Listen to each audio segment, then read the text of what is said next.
Okay, so let me get the disclaimers out of the way first. Yes, I know that Pancreas No Work makes these videos with a comedic bent. They're primarily for entertainment, but they do have a kernel of truth within them. That doesn't mean it's not fun to analyze them. I know that he's giving his opinion, and that's what I'm trying to do as well. Pancreas does ground his opinions, for the most part, so I'll try to do that as well. If you disagree with this video, that's fine, but please be disrespectful with your disagreements if you can. Okay, all in agreement? Okay, good. Here is my defense of the Space Wolves.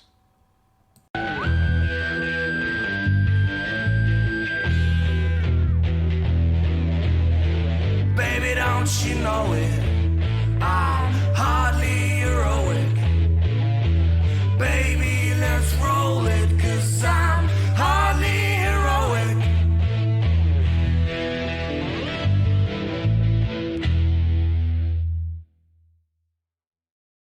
Alright, so I'm making this video partially because I got a request from a viewer to do just that, and also partially because I don't agree with Pancreas' original video, and maybe just a bit because I enjoy a challenge. The Space Wolves are a chapter of Space Marines that I feel are very polarizing. Unlike the Ultramarines, which are either barely tolerated or universally loathed, or sometimes liked, the Space Wolves tend to attract people who either really love them or really hate them, at least in my experience. I find that over the years I've gone back and forth about how I feel about them. I do think that their execution by Games Workshop has been quite lacking, but then again, every so often I'll see a Space Wolf themed miniature and feel like they perfectly represent what a Space Marine ought to be. Are they my favorite Space Marine Legion? No. No, but do I think 40k would be worse for their exclusion or omission? Yes, absolutely. As always, I've included a link to Pancreas' original video that you can see, and you can take a look and make sure that I'm not totally taking him out of context. Alright, so to begin, Pancreas does say some nice things about the Space Wolves, and I won't rehash that here because you're here for conflict, which is also probably why you're interested in Warhammer 40k videos. Pancreas basically makes 6 points about the Space Wolves. I'll go through them one by one and try to offer counter-arguments where I think it's necessary. I'm not going to disagree for the sake of disagreeing, though. If I feel a point is valid, I'll say so. Yes, but consider that I'm stopping time for both of us now. But with that, I am mostly out of nice things to say, and I'm going to begin complaining. Let's start with the small fry, some everyone can agree is dumb. The constant naming of things after wolves. Space Wolves and their Wolf Guard and Wolfen, and yeah, TTS already made the joke, but wolf, wolf, wolf, wolf, wolf, wolf. Almost everyone hates it, almost everyone hates those stupid helmets they got that look like GW-sanctioned fur bait. This is nothing new, but it's always going to be something worth bullying. Okay, so point 1, wolf, wolf, wolf. First up, the wolf theming argument. I do agree that there is an excessive amount of wolf theming going on with the Space Wolves. Wolf this, wolf that, there's definitely a problem with the execution of things. I wouldn't necessarily say that it's something unique to the Space Wolves. It's more apparent on them because of the repeated use of the wolf keyword, but there are other Space Marine legions that also have this problem. I would argue most of them. Like the Raven Guard. Raven this, Corvette that, Shadow this. It's so prevalent that we call the Marines with the Corvus helm Beakies. It's definitely a problem that the Space Wolves repeated the wolf keyword, but it's not like the other Space Marine chapters don't also use the same general idea for their naming schemes. Thematic naming is a part and parcel of Space Marines, and some do it better than others. That's not to give Games Workshop a pass for their ridiculous overuse of the term, but on the other hand, if it were less used, I imagine people wouldn't fixate on it so much. Finally, Pancreas can't project his views into the future, and I would like to say that Games Workshop are clearly capable of making Space Wolf bits that don't all have to do with wolves. The latest conversion bits for the Horus Heresy game, for example, show a much more subdued tone for the wolves in 30k, and I think that would also work for somebody looking to branch out their Space Wolf aesthetics into 40k as well. So, we can see that they're capable of doing better, they just haven't done as good in the past. And told everyone involved to chill the hell out. And the end result of all of this was essentially Inquisition going, alright, we may be done, but we're gonna keep an eye on ya. That's the end result of openly fist-fighting the Inquisition. Not a declaration that they're heretics, not another round of warfare, the Inquisition going, we will look into how to defeat the Space Wolves in the future, like some reading of a company's financial report of the year. Piss off. They should be rerouting orc hordes to Fenris every other day. Okay, so the Mary Sue argument I think is an interesting one. it's really hard to disentangle the concepts of plot armor from Space Marines. They are the chosen faction of the setting, and unless your name's the Lamenters, your Space Marine chapter is going to survive things that might kill other armies well in their tracks. So the basic point that Pancreas indicates here is a true one. The Space Wolves do stand up for the common people of the Imperium, more so than many other Space Marine chapters. The Inquisition is also a faction with wildly inconsistent levels of power and writing quality, and they are going to be ones that the Space Wolves would butt heads with from time to time. And of course, there should necessarily be consequences for the Space Wolves fighting against the Inquisition, and I agree with that, but I don't necessarily think that the Inquisition would be willing to or able to wipe out the Space Wolves in their entirety. First, let's consider that the Space Wolves are a first founding chapter. They're not the Lamenters, and no matter what we might think, being a first founding chapter puts you on a certain level of prestige and power within the Imperium that other institutions, even other Space Marine chapters, cannot easily approach. So yes, the Space Wolves could get away with more than, say, the Lamenters would be able to. We know that the Dark Angels routinely engaged in behavior that would definitely land them on an Inquisition watch list, and yet their power as a first founding chapter was one of the main reasons that they were able to skirt consequences. Yes, they have a consistent pattern of abandoning their allies, and sometimes even working against their allies, and yet they don't face inquisitorial censor, because they are a first founding chapter with a lot of power. Secondly, the Inquisition is not necessarily a united body. I would be willing to bet that the Inquisition probably spends a good portion of its resources just fighting itself, rather than fighting the Imperium's enemies, simply because the Inquisition is composed of many disparate factions and ideologies. Sure, the more hardline Puritan Inquisitors might want to kill the Space Wolves because they think that the Space Wolves rebelled against their wishes, or even that they could be mutated beyond redemption. However, we can also imagine that there are radical Inquisitors who might want to support the Space Wolves because they think that it would serve their own purposes, like for example, weakening their rival factions, or simply just because opposing their rival faction is good for themselves. Again, the Inquisition is not a monolith, but remember, it's also not exactly what I would describe as functional. But even then, who's to say the Inquisition didn't retaliate, just in a less overt manner? The Space Wolves, despite being Space Marines, are still dependent on the wider Imperium for their armaments of war. We know that they have struggled with their numbers and resources in the past, and I can imagine that the Inquisition was there, pulling strings to deprive them, maybe, of some key resources that they might need. Also, during the Siege of Fenris, an Imperial coalition led by the Dark Angels were fully ready and willing to purge the Space Wolves for their mutations and possible damnation. They even opened fire on Fenris itself. Was this something arrived at purely at their own initiative, or can we imagine then that the Inquisition was also just waiting for a moment to strike back, and they found it within the context of the Siege of Fenris? Did the Imperium rush to help rebuild Fenris after the siege, or were the Wolves grimly aware of how precarious their existence was after being devastated by Magnus? Was there some great rallying effort to resupply the Marines and save them, or were they saved only by the coincidental and timely intervention of Rabute Gilliman? Does the Inquisition need to act overtly hostile to have its influence felt? Is that something that they would even want to be known? Finally, we do see a character evolution in terms of the Space Wolves. Logan Grimnar agrees with the Inquisition that the tribal humans of Fenris had to be liquidated. Does Logan insist and demand and fight that they be spared? Do the Space Wolves attack the Inquisition like they did on Armageddon? No. Grimnar sees the viewpoint of the Inquisition, and in the wake of this horrific war against Magnus, he agrees to allow to have his own people to be liquidated en masse. Maybe you could argue that they simply had no choice, but the Space Wolves are incredibly stubborn, and they fought to defend the relatively unknown people of Armageddon. There is character evolution here. There is an evolution of what you might consider to be a Mary Sue coming to learn that their actions have consequences, and they don't always get what they want. Here, we find that Grimnar is forced to liquidate his own people when he stood so valiantly to defend the people of Armageddon. I think the Space Wolves have suffered. I think they were on the brink of extinction before Gilliman arrived to save them with reinforcements. I think that they were keenly aware that they were pushing their luck time and time again, and that eventually their luck ran out. If not for the intervention of Rabu Gilliman, I feel like the Space Marines could have easily had a case where their survival as a chapter was on the fringes, where possibly they might have potentially even been reduced significantly in both power and prestige. I think if you look at them just in isolation, you'd miss the bigger picture. Did you know Logan has an axe with a cornate spirit inside of it? He just carries it around, no issues from it whatsoever. Even when the explicitly Cornate spirit inside of it was activated to help him punk on Magnus the Red, no problems holding it.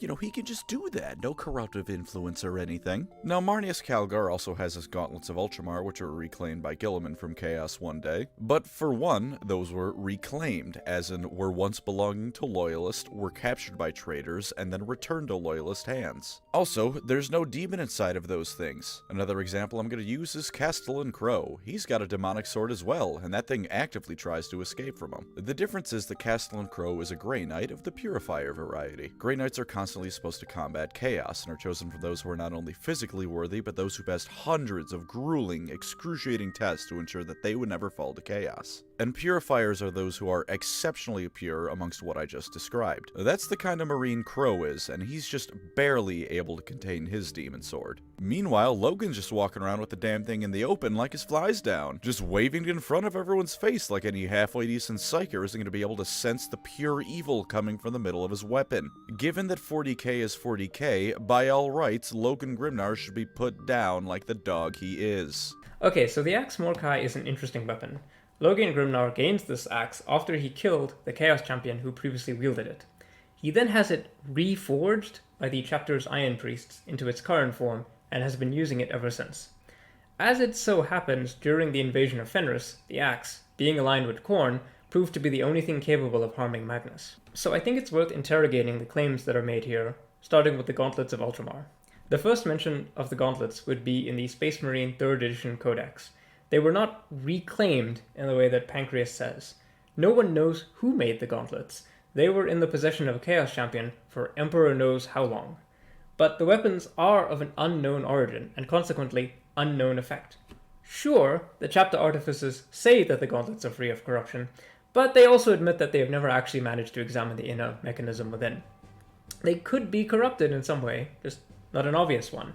It's not necessarily the case that every Chaos Corrupted artifact looks like it's Chaos Corrupted. That's kind of the point of Chaos Corruption. Sometimes it's more insidious than you might even think.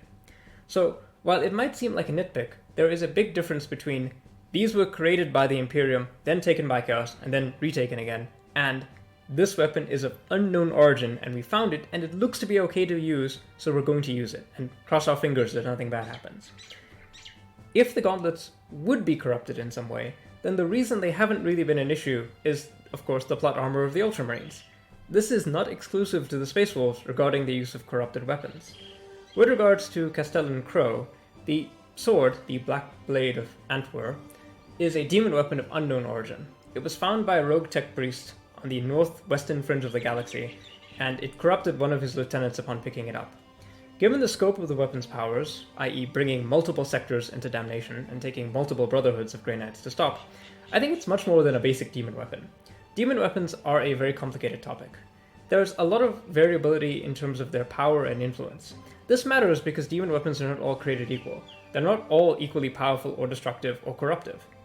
Blades, like Abaddon's sword, Drachnean, were so powerful not even the Emperor could destroy them. These would be on the upper end of the spectrum, whereas something like a simple plague knife is still a deadly weapon, blessed by Nurgle, but definitely on the lower tier of destructiveness. The Black Blade of Antwer is probably closer to the upper tier because it's not a basic demon. It's probably closer in power to something like a demigod of chaos, which is why, in addition to being a potent weapon, it's also destructive on a much wider scale. We don't know all that much about the weapon that Mordecai used to be. It was previously owned by a Cornate champion, but not someone notable enough to not be killed by Grimnar. It's entirely possible that this weapon was on the lower or middle tier of the demon weapon scale of power, powerful enough to be a potent weapon, but not so powerful as to be interested in escaping. It's also telling that it's a Cornate weapon. What would a Cornate demon want? Well, lots of blood and killing. What does Logan Grimnar use the axe for? Lots of blood and killing. It could very well be that the axe is sated by all the battles Grimnar gets into, in such a way as to abate the more destructive influences of the weapon. It's also possible that Grimnar knows the weapon's influence on him is bad, but he still believes that he can handle it. He's not the first Space Marine to be overly confident in his own abilities, and then later pay a price for it. Not everything needs to pay off immediately within the context of the lore. Remember, Warhammer 40k's lore moves, until recently, at a glacial pace. So the idea of setting up Grimnar to take the fall for an axe that was corrupted by Khorne, and then would later play down the line, that is something that you could imagine happening over many, many years, possibly even decades with Games Workshop's previously glacial writing pace. And that would be a great payoff. He paid the price for his hubris, right? That would be something that you would imagine. But because now we're in this situation where a lore moves either incredibly quickly or not at all, it seems like it stands out a lot more as a weird kind of circumstance. I also think that the axe serves a thematic purpose. Since it was able to harm Magnus, and he couldn't have accounted for the fact that the Space Wolves would have kept such a weapon, it adds a very delightful irony to the Siege of Fenris. And it does make for a better story of Magnus being hurt by this weapon than an ordinary weapon. Would you have preferred that Magnus be hurt by just a normal knife or a power sword or something like that, rather than being hurt by a very specific cornate axe, who, of course, is something that would hate sorcerers and psychers like Magnus? I think it's better that the weapon itself has a story than if it was simply a normal weapon, something much more mundane than something so specific like an axe that was then later reclaimed. Vouch for that. No, what I'm here to complain about is Ragnar fighting Gaskell and cutting off his goddamn head. Okay, so Pancreas makes a point that I think he kind of refutes himself. Yeah, so Games Workshop fumbled the ball regarding Gaskell. I'll ask you this. What's more likely, that Games Workshop did this because they specifically and especially like the Space Wolves, or did they do this because they don't really care that much about the orcs? Pancreas and I both agree that Space Marines get way too much attention, so it's only natural that the Space Marines are going to be involved here. If not the Space Wolves, then definitely someone else. There's just no way that they would have allowed Yarrick to defeat Gaskell in personal combat or otherwise kill him. Since the Space Wolves are one of the chapters that are cared for more by Games Workshop than, say for example, the Raven Guard or Salamanders, I think that they were probably in contention for selection for this choice. This is simply a Games Workshop problem, and not something that really falls squarely on the Space Wolves alone. Also, the Siege of Fenris is 999.m41. Ragnar and Gaskell don't fight each other until early m42. Yes, the Space Wolves are depleted, but they're not immediately going to fight the orcs, at least not without the awareness of their reduced numbers. There's possibly at least a century between those two events, if not more time. Also, in theory, the Space Wolves outnumber the Ultramarines. Yes, the Ultramarines have 500 worlds, but they're still limited to 1,000 Marines, a restriction that the Space Wolves have never stuck to. In theory, they do have more Marines, so they can lose more. They don't strictly limit themselves to 1,000 Marines in the same way that the Ultramarines do, but I digress. I don't like what Games Workshop did with Ragnar and Gaskell, but that's a Games Workshop problem, not a Space Wolves problem. Gaskell also wasn't permanently killed either, so you can make of that what you will. I think Ragnar fits an archetype that Games Workshop is incredibly fond of when it comes to Space Marines, namely the young character who could be significant one day, so let's give him loads of amazing stuff in his background, so that when he gets to that point, it will seem justified in comparison. Even though, of course, this makes the character overpowered in comparison to other characters. For example, Azrael, Grand Master of the Dark Angels, killed a demon when he was a tactical marine, and that demon had killed the master of his entire third company. He basically just jumped from Scout to Marine and then to Deathwing in a matter of decades. Does that seem overpowered? I think so. It's also just how I think Space Marine characters are written. They can't have a mundane or simple career. They have to be extra special, because that's why they get a codex entry. This is a problem, but I don't think it's one that's unique to the Space Wolves, and therefore I don't think it's fair to blame them for it. You weren't aware, the Space Wolves say that their power comes not from the warp the way other psychers do, but from the world spirit of Fenris. That instead of coming from chaos, it comes from their planet they love oh so very much, the bunch of hippies. And if I've read correctly, this has been more or less confirmed to have at least some amount of truth behind it due to the wolves' belief in this being the case. Now, the idea of something like this happening is not what I'm opposed to. Belief in this setting, after all, is an almost tangible thing. And as for the hypocrisy of it, I admit it would be nice to so and punch the wolves in the balls over using it. But Leman Russ himself did vow to have a long, hard think about the Rune Priests and related matters after a talk with Malkador. Anyway, stupid Space Wolf Psychers. My issue comes from the fact that Fenris has its own spirit because the wolves and people of Fenris believe in it. There is absolutely no way in hell there are enough wolves or Fenrisians or whatever the hell those people Traveler call to generate their own fucking spirit separate from the rest of the warp. I don't care how full of themselves they are, they just shouldn't be able to do it. There's a few thousand Space Wolves compared to the trillions of trillions of trillions of other beings in the galaxy that do not give a shit about Fenris. The spirit of Fenris should have been drowned out in a sea of screaming psyker souls. But because the Space Wolves are just so goddamn special, they alone can bend reality enough to create basically their own warp to draw power from. And you know what? Maybe if their powers only worked on Fenris, I could accept it. Maybe it wouldn't make me so goddamn angry to think about. But no, Rune Priests get the spirit of a single planet empowering them wherever they go. What's that, Magnus? You studied the warp more than anyone, but were still duped in becoming a slave to chaos. Oh, sorry about that, bud. You should have just believed in Prospero more, I guess. What a skill issue, am I right, fellas? Magnus the... Okay, so the Fenris warp stuff was something that I was definitely thinking about when I was making this video. I totally agree that it's very hypocritical for us to be so against psychers and yet not acknowledge the hypocrisy of the Fenrisian priests who were very clearly doing sorcery. I get that. I don't like hypocrisy as much as the next person. If I could, I'd be very tempted to shake Limenras until he gave me an explanation for why he hates psychers, but not the sorcery of his own marines.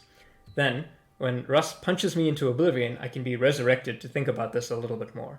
Yes, it's hypocritical, but it's a kind of hypocrisy that's firmly rooted in the psychology of Russ.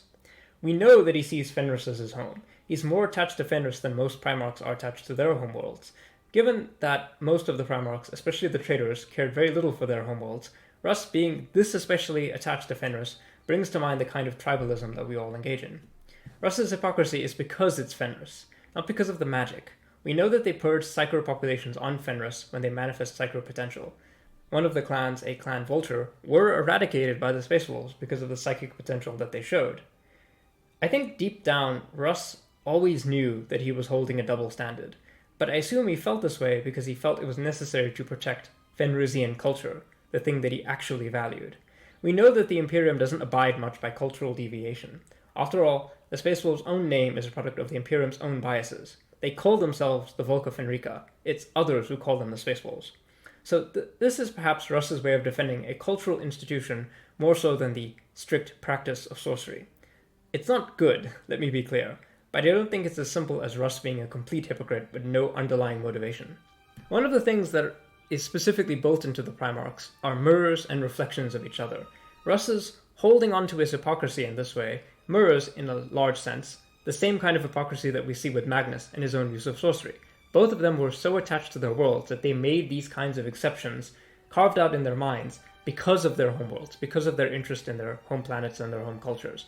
Was it good? No. But does it not mean then that Russ is much more of a dark reflection of his brother Magnus's own hypocrisy? I think so, and I think it definitely adds to their dynamic. But I digress. Fenris is kind of an unusual place. It's not as unpopulated as you might imagine. Prior to the siege of Magnus, the population was around 3.4 million people. That's certainly much larger than most medieval populations in our own history. It's obviously nothing compared to a hive city, but it's also a lot more than you would expect it to have. And unlike a hive city, where people might hold on to a number of beliefs in a more tenuous, abstract way, in the same way that some people might hold on to religion in our own time, the people of Fenris are different. Every single day they have to kind of live and breathe the Fenrisian spirit, the Fenrisian culture, or they die. We know that in 40k's manifestation of belief kind of system, it's not just purely about the quantity, it's also about the quality of the belief, which is why sometimes someone who believes something incredibly sincerely, and also possibly because they're a psyker, can manifest something where millions of people can't. But, moving away from that, with this planet specifically, I do think there's a number of possible explanations for what the spirit of Fenris might be. Firstly, the planet is located quite close to the Eye of Terror. Certainly, being on the edge of the Eye of Terror is a heck of a lot closer than most normal planets will ever get.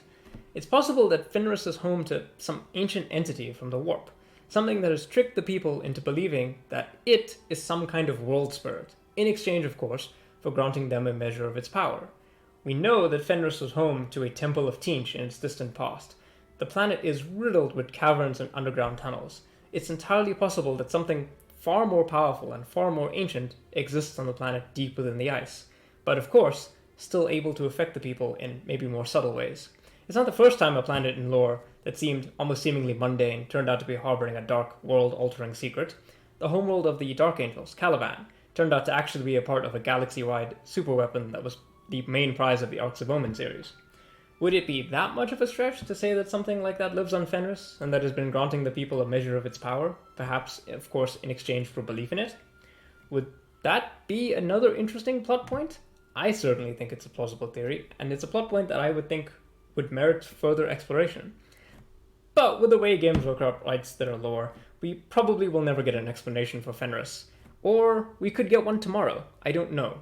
Certainly, I think it's plausible enough that I wouldn't be surprised if some dark secret about Fenris was revealed when eventually Games Workshop bring Lehman Russ back. But you know what? All of this, every single bit of lore here, I could forgive if it weren't for one thing. One single solitary thing. The Space Wolves are not Space Vikings. They might look like Space Vikings, they might drink like Space Vikings, but Space Vikings they are not. They're Viking cosplayers at best, because you know what the actual Vikings did? Trade with other nations, explore new lands and settle them, even if only temporarily, integrate themselves into other nations and empires. And the Space Wolves do none of that. There is no Space Wolf equivalent to those old Viking colonies in North America. So now we get to the part about Vikings, and this is actually why I decided to make this video. I happen to know someone who is really knowledgeable about Viking history and culture, and they have given me a new perspective about Vikings that I think might be relevant here. Yes, the Space Wolves are not Vikings. I don't think that's a bad thing. So let's talk about the Vikings and their culture.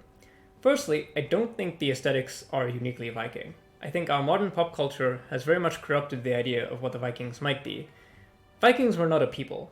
They were not a single group of people or an ethnicity. They were a profession. The reasons we think of Vikings as raiders is probably due to the outsized cultural impact of their raids.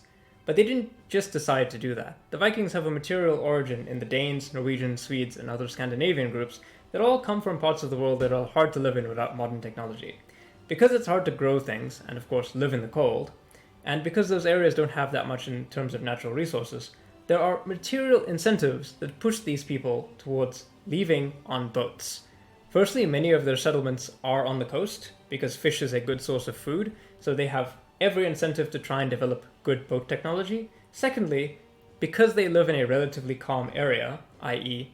around the Baltic and a little bit of the North Sea, they can get to places relatively easy with boats. So they do have access to other cultures that they can get to. But because they don't have access to a lot of resources, you can see that there are material incentives towards raiding as a means of survival. As in, people who don't have that much will want to supplement their resources by taking them from others. This is not morally good, but it's a product of the material forces on their culture. But, you might say, yes, the Vikings were also traders, because raiding is both dangerous and uncertain, and trade can be a lot more lucrative and stable. Sometimes the lines are quite blurry between what might be considered a Viking expedition for raiding and one that was for trading. Oftentimes you would have them do multiple of these things as they went on their raids. But, importantly for our purposes, the Space Wolves are not Vikings. They're so far removed from any material or cultural reasons to be Vikings. They're genetically engineered super soldiers who live in vast fortifications and have spaceships. The people of Fenris have the same kinds of cultural and material forces exerted upon them that the real-world Vikings did, but the people of Fenris are not the Space Wolves. The people of Fenris live in an inhospitable climate and raid their neighbors for resources. The Space Wolves have no need to do this. The implications of this would imply that the Space Wolves would go out attacking Forge Worlds for bolter shells. This is extremely ridiculous to imagine, and goes against what a first founding Space Marine chapter would be like. The Space Marines have no reason to accumulate wealth. They don't have any interest in building trade blocks. They are, first and foremost, and only, warriors. Fenris is not some center of a vast trading network. The Space Wolves are warriors. They exist to do battle and wage war for the Imperium. The idea that they would deign to partake in trading activities is so fundamentally against what a Space Marine is supposed to be. Most of the people of Fenris are living an Iron Age existence, on a death world near the Eye of Terra. The limited amount of trade that would happen would probably take the form of people coming to Fenris, or maybe surrounding systems, to try and negotiate for rare goods, like Kraken teeth. In real life, the Vikings were able to do the things that I described because they lived nearby enough to other populations of people and could sell them things that they might want, like furs or things like Baltic amber, and get things that they would need, like food and iron and other materials. Yes, there might be limited amounts of trade conducted by the Imperium, but that would not be something the Space Wolves would really care about now, would it? Like, we don't really hold other Space Marines to these kinds of standards. The Ultramarines are very clearly modeled on the Romans, and yet, where are their Scutum shields? Most of them don't even use a Gladius-type sword. Is there a Senate? Do they participate in empire building? Yes, but not the same kind of empire building as the Roman Empire. Do they engage in slavery? Are they all slaveholders? No, they're not. Do Ultramarines join the Space Marine chapters so that they can earn enough money to retire on a farm somewhere? No, they don't even have a retirement plan. They are so fundamentally removed from all the culture and society and economics of being Roman, yet they have loads of the aesthetics. That's not a problem, is it? It's possible for something to have some aesthetics, but not have to cohere to the underlying structure that inspired them. I find even the Varangian argument to be a strange one. The original Varangians were from the Kievan Rus. They were negotiated for specifically by the Byzantines as part of an arrangement from Vladimir I of Kiev. I would argue that the very existence of the Space Wolves is actually serving the purpose of the Varangian Guard, just on a much larger scale. Because the Imperium has a military agreement with the Space Wolves. We'll give you the materials that you need, and you fight for us. The close ties that the Space Wolves have with the Emperor, we have references, of course, to Russ being sort of as like a personal agent of the Emperor, would only strengthen that link in my mind. Setting aside that, of course, Russ maintained a personal guard, which he called the Varangians, or that the Space Wolves had very close ties to the Imperial household, the Space Wolves do engage in certain types of close protection agreements that Pancreas described. However, instead of being heretical and also making little sense, like them helping a Crofdol, come on, really? The Space Wolves are known to be in the retinues of special individuals as an honor guard. Firstly, we know that you'll be able to bring along Space Wolves in the upcoming Rogue Trader C RPG, right? That should be enough proof that it happens often enough that they decided to include it.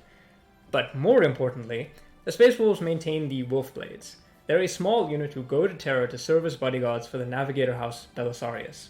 This is specifically an arrangement that harkens to the original real-world Varangian origin.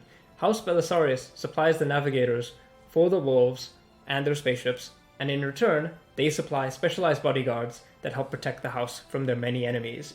Terra itself is a political hotbed that would easily give any Roman city a run for its money. Ragnar Blackmane actually served in this unit as a punishment for losing the Spear of Russ. I think it really helped him to learn to foster more diplomatic ties within the rest of the Imperium. So I think there's two ways that we can interpret the Space Wolves. On the one hand, you might simply dismiss them as an incomplete pastiche of an already existing pastiche of Vikings. On the other hand, the Space Wolves are exactly what you might get when you take a people with strong cultural traditions and then make those people less human. The Space Wolves can't drink normal alcohol. They're not humans. They don't pretend to be. The things that we understand about their culture and history are filtered through the lens of our own human culture. But they're not humans. They're something else. They cling to bits of Fenrisian culture in the same way, I think, that Russ clung to the culture that he had. He can be a part of the culture, sure, but he can't be a human like the rest of his people. He can't know the same kinds of things that they might know. The Space Wolves can drink in their feasting halls, but they will never actually grow the crops for their alcohol, or suffer the privations of menial labor. They are, for better or for worse, a warrior aristocracy, and they act exactly like how you'd expect them to be. They're not space Vikings, even though they might look like it. But then again, I'm sure that that's what they'd want you to think. So in conclusion, I hope I've managed to make a decent defense of the Space Wolves here. I think if you think about some of their flaws, there are valid counter-arguments against them. Certainly, I don't think the Space Wolves are especially guilty of sins that I would apply to Space Marines as a whole. That's a conversation, of course, for another time. But does that mean that excuses these flaws in their entirety? No, I don't think so. But I don't think they're as bad as some people make them out to be. I think just like in real life, as in the lore, a lot of people have one perception of the Space Wolves, and never look beyond that and beyond their first instincts. Just like how the Space Wolves are often written off as simple barbarians, they do have a richness to them that's unlike most of the other Space Marine legions. They are one of the few legions that have a recognizable and understandable culture. Not simply that they exist to kill and then switch off, like you might imagine the Iron Warriors do, but they are Space Marines who have a culture, who have histories, who have legacies, who have things that they care about beyond simply just fighting. That's something that's very unique for the Space Marines, because we don't often see other Space Marines do that. And when we do, like for example the Salamanders, we praise them for it. Why not then, of course, the Space Wolves? We just have to be willing to engage with some of the bad stuff more critically. Could they be written better? Yes, but it applies to literally everything about 40k. I have to admit that they have grown on me as a chapter over the years, and I do think they have great potential as a chapter in general. If you like this video, why not subscribe to the channel? Give this video a like.